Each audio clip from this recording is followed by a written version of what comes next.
Bonjour à tous et bienvenue dans cette nouvelle vidéo sur ma chaîne YouTube. Et on se retrouve aujourd'hui avec la review de l'épisode de Pékin Express. C'était un épisode absolument génial et je vais essayer de vous expliquer pourquoi. Mais personnellement, je pense que c'est mon épisode préféré depuis le début de la saison. Et je trouve que cette saison va rester pour moi. C'est une saison très courte, mais je trouve que en termes d'émotion, en termes d'épreuves, en termes de tout ce que vous voulez, c'est une saison modèle. Vraiment, mais M6, là, vous nous régalez. Merci, quoi. Vraiment, c'est incroyable. Une super saison pour les fans de Pékin Express. Je suis super content. On va se retrouver donc aujourd'hui avec l'épisode qui a vu beaucoup de choses se produire. Mais vraiment beaucoup de choses. C'est un épisode très riche et je suis très content de cet épisode. Alors...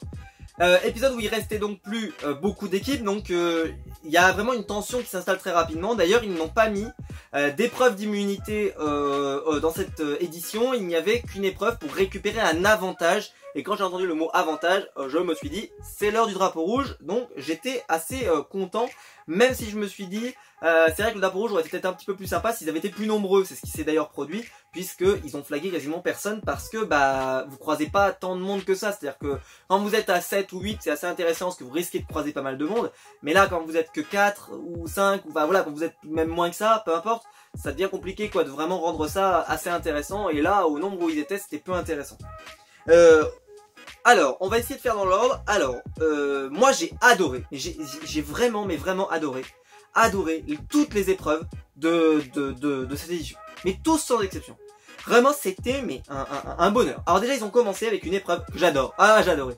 J'ai adoré parce que je me suis mis au jeu. Alors, il y avait... Franchement, j'ai envie de la garder pour moi.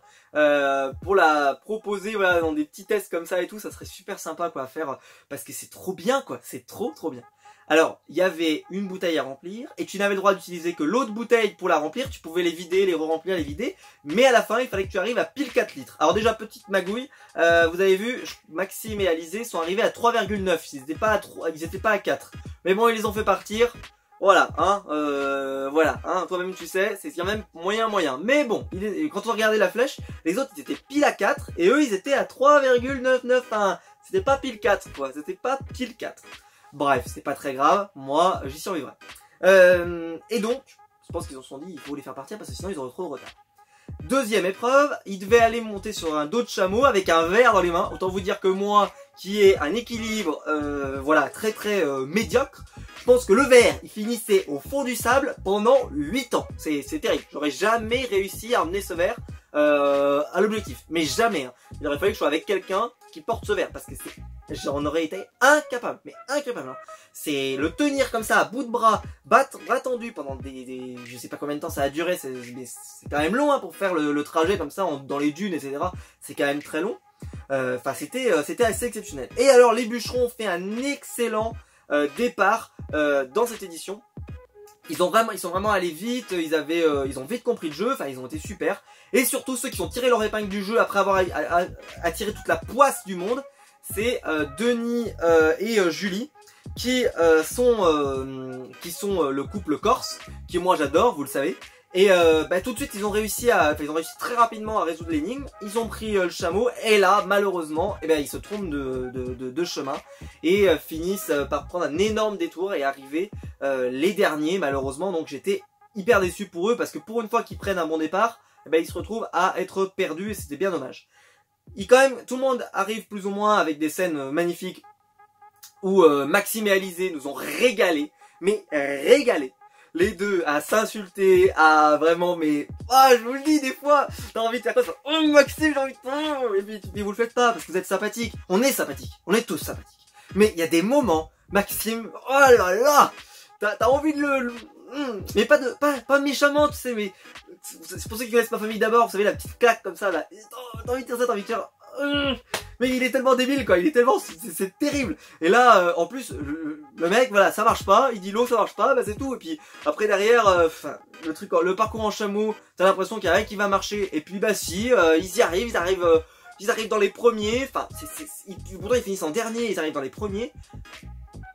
Merde quoi.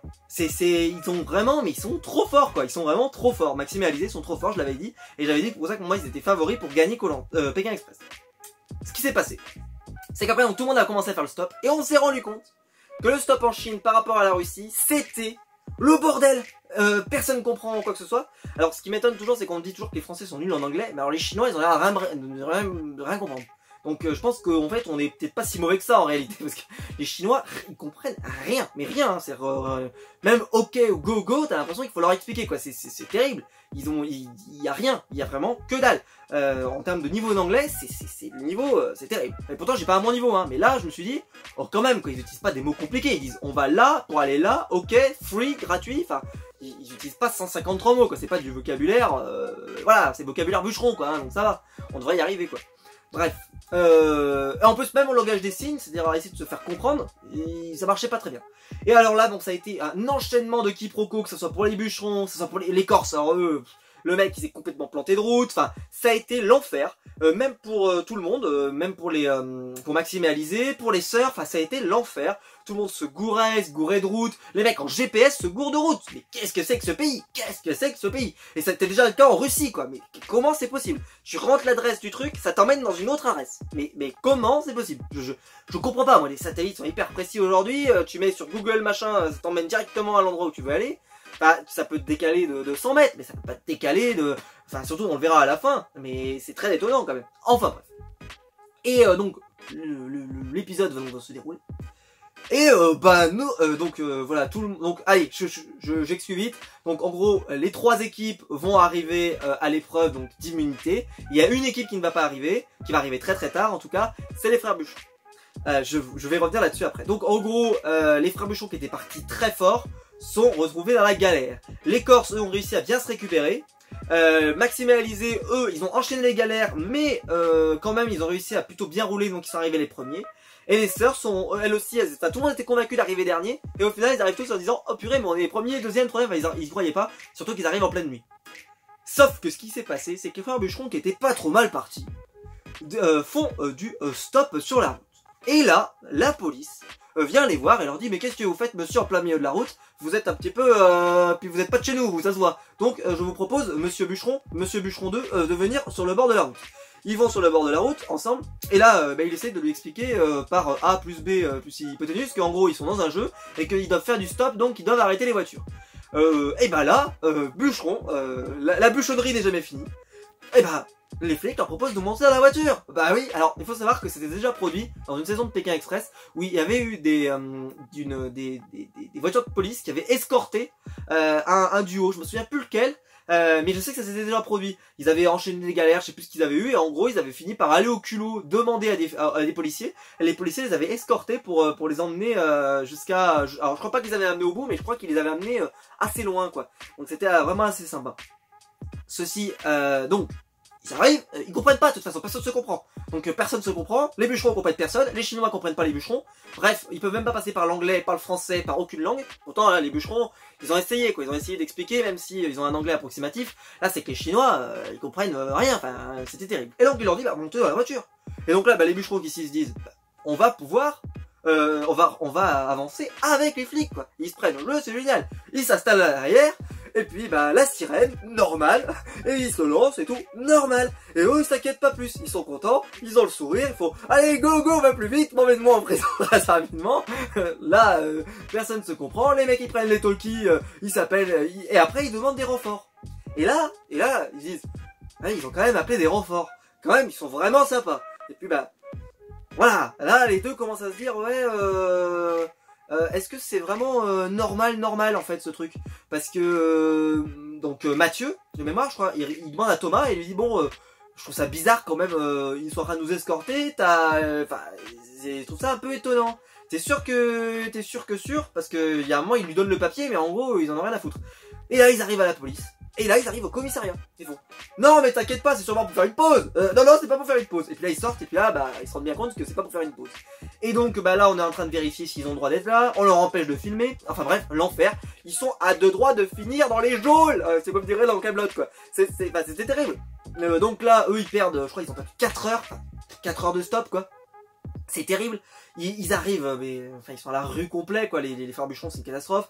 Donc ils arrivent derniers. Ils arrivent derniers. Mais alors. Mais le fou rire quoi, mais le fou rire c'était génial. Quand tu les as vus comme ça, c'est d'expliquer, bah oui mais c'est comme ça, c'est comme si nous en fait on est là, on a des raisons d'être là et on doit faire du stop. Enfin, Ça a été l'enfer.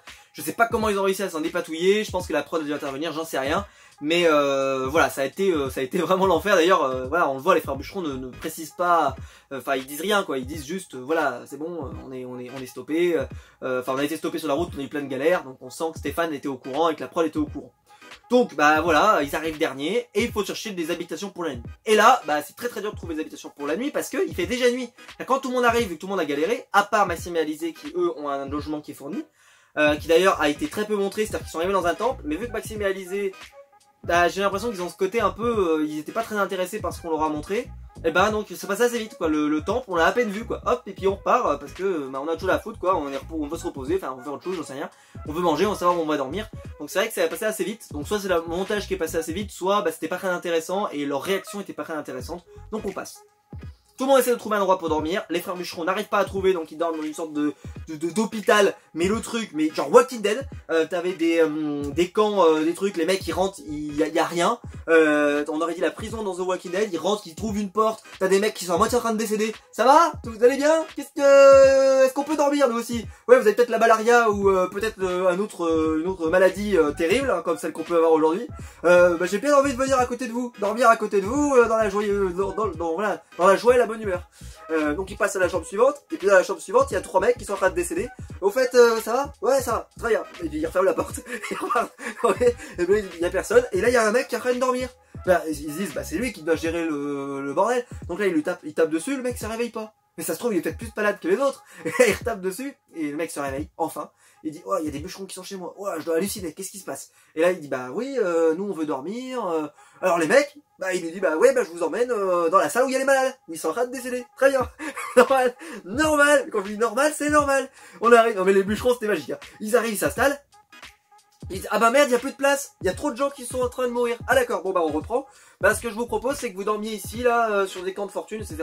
Comme ça sera un petit peu mieux quand même. Parce qu'en fait, vous êtes pas malade en fait. Ah oui, bah non, on n'est pas malade, hein. Non, je vous dis tout de suite, on n'est pas malade. Et puis hop, vous avez pas l'air très malade quoi. Et donc voilà, ils s'installent, et puis ils dorment sur place. Et ils dorment dans des conditions un peu terribles, mais c'est comme ça. Tout le monde arrive à plus ou moins trouver un logement. Voilà, après, bon, c'est des logements un peu compliqués à trouver. Franchement, les gens leur ouvrent la porte, c'est à peine bonjour. Et je me souviens quand ils étaient là en Asie, c'est souvent assez compliqué. Franchement, les logements sont pas toujours terribles.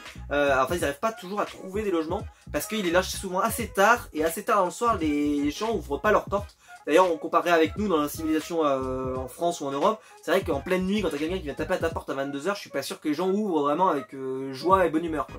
Bref. Donc tout le monde va dormir. Et le lendemain, donc épreuve de confort. Je dis n'importe quoi, excusez-moi. Épreuve d'immunité, mais qui n'est pas d'immunité, c'est parce que je cherchais un autre mot. Donc épreuve pour, on ne sait pas, un avantage, voilà. Donc si ça pourrait être une épreuve de confort, on pourrait réfléchir. Et donc il s'installe. Et en fait c'est une épreuve en buggy. Et alors je m'en souvenais très bien de cette épreuve parce que bah moi je regarde Pékin Express depuis toujours et je m'en souvenais très bien de cette épreuve. Je me souviens, elle était vraiment géniale. Et bah l'épreuve se déroule très bien pour les Corses qui vraiment sont quasiment devant tout le long. Je crois qu'il y a les sœurs, je crois, qui sont un petit peu devant à un moment. Et puis elles vont vite se faire attraper parce qu'elles vont faire une bourde. Et puis après bah, les Corses ils vont vite trouver le coffre qui était planqué dans un tonneau. Dans un pneu pardon, ils vont creuser, ils vont le trouver et ils vont gagner l'avantage. Je trouve que l'épreuve était très bien, très immersive, je trouve qu'il y avait un vraiment sentiment de pression, puis tout le monde arrive après, donc ça se joue vraiment à... Moi je me suis dit, Maxime et Alizé, ils ont tellement du bol, parce que Maxime, c'est terrible, il arrive même pas à démarrer quoi. Mais quand je vous dis qu'il enchaîne, mais c'est terrible, moi il était aveugle en plus, donc je l'aurais secoué quoi, genre, mais c'est pas possible, comment ça se fait qu'il ne sache pas conduire quoi, c'est terrible. Parce que tous les autres savent conduire, et il y a que lui, il n'arrive pas à démarrer.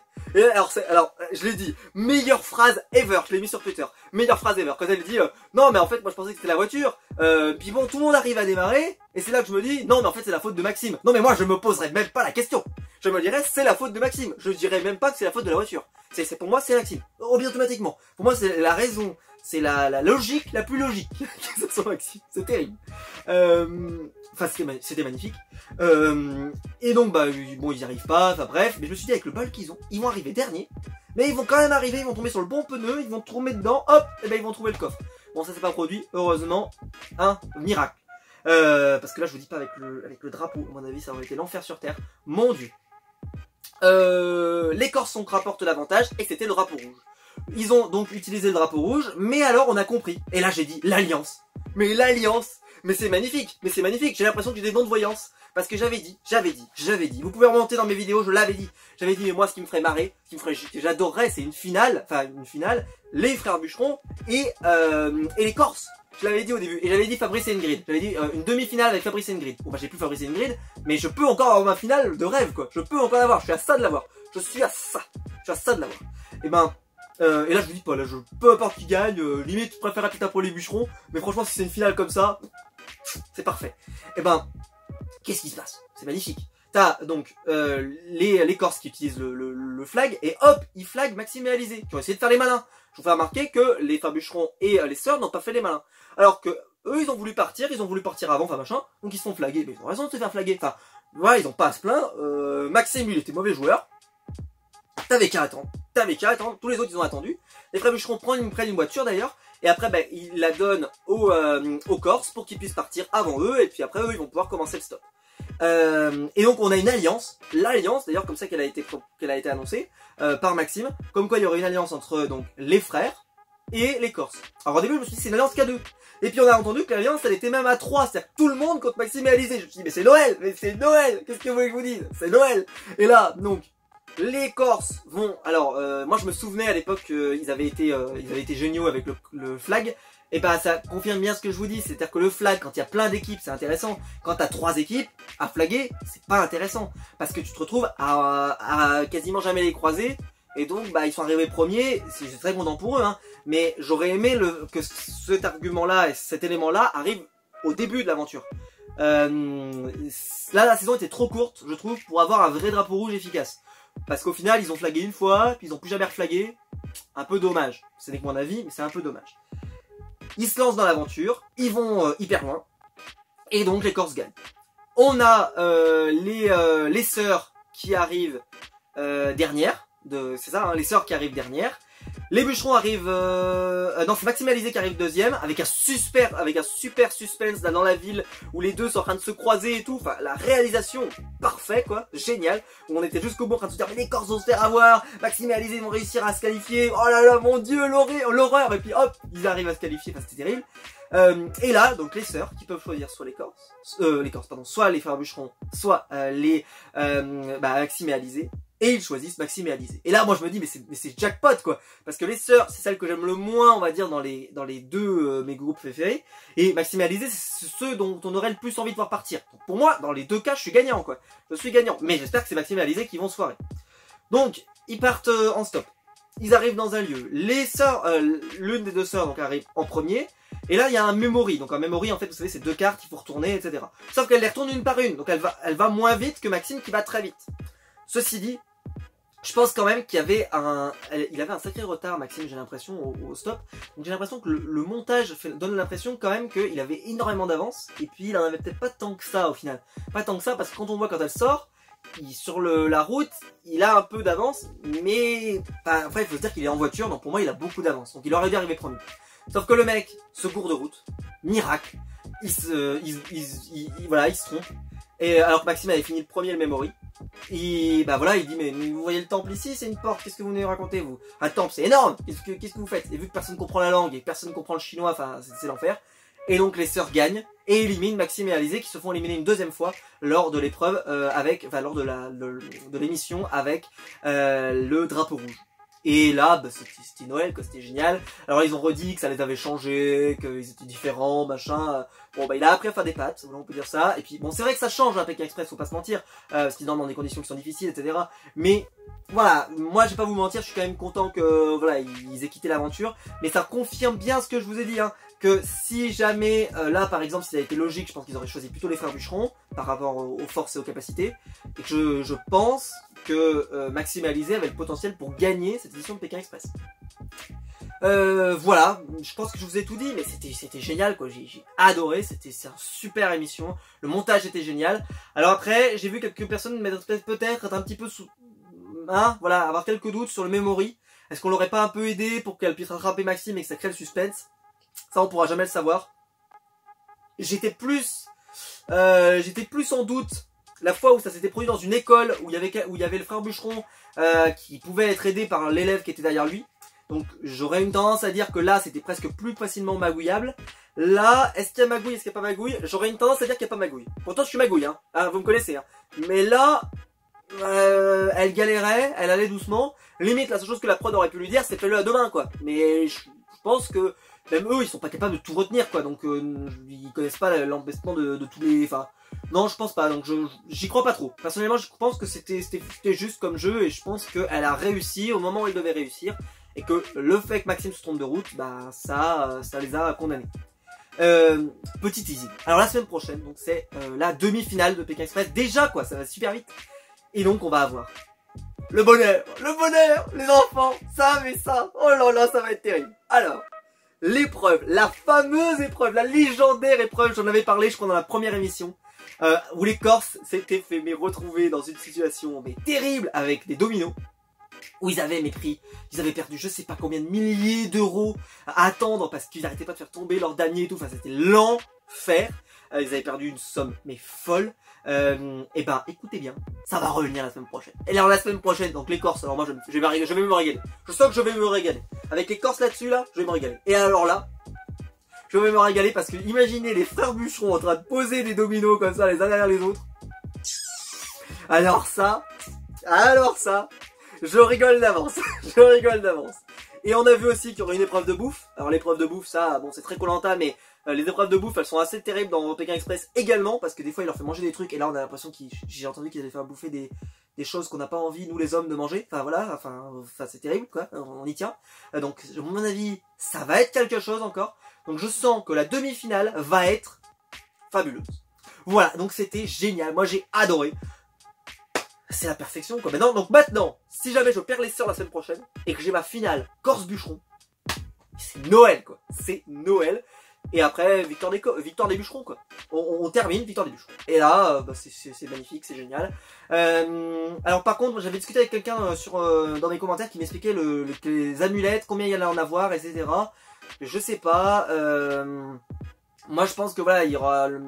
Parce que là on a l'impression qu'ils vont pas remettre d'amulettes. Si j'écoute bien, il y aura que des enveloppes noires peut-être. Est-ce qu'il y aura des amulettes à chaque victoire d'une demi-finale? C'est-à-dire à chaque épreuve, il y aura une amulette remportée ou une enveloppe noire? Je sais pas. C'est vrai que vu qu'il y a très peu d'émissions, bah au final, il y a peu d'amulettes. Donc on va voir. En tout cas, il y a bien 100 000 euros à la clé, c'est ce qu'on m'a confirmé. Donc s'il y a bien 100 000 euros à gagner, il faut bien qu'il y ait 10 amulettes à 10 000 euros, pardon. Donc ils n'ont pas le choix, il va falloir trouver des amulettes à récupérer. Donc je sais pas encore comment ça va se passer.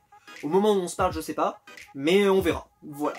Voilà, j'espère que la vidéo vous aura plu. Si c'est le cas, vous pouvez la liker, vous pouvez vous abonner, vous pouvez la partager. Vous pouvez aller faire un tour dans le lien Utip qui est dans la description. On a tous bien besoin en ce moment, donc n'hésitez pas, ça me fait chaud au cœur et je vous en remercie énormément, surtout en ce moment. Et quant à nous, bah, on se retrouve très vite. N'hésitez pas à me dire ce que vous en avez pensé de cet épisode dans les commentaires et quel est votre favori pour la victoire. Moi, je reste sur mes frères bûcherons parce que j'aime mes frères bûcherons.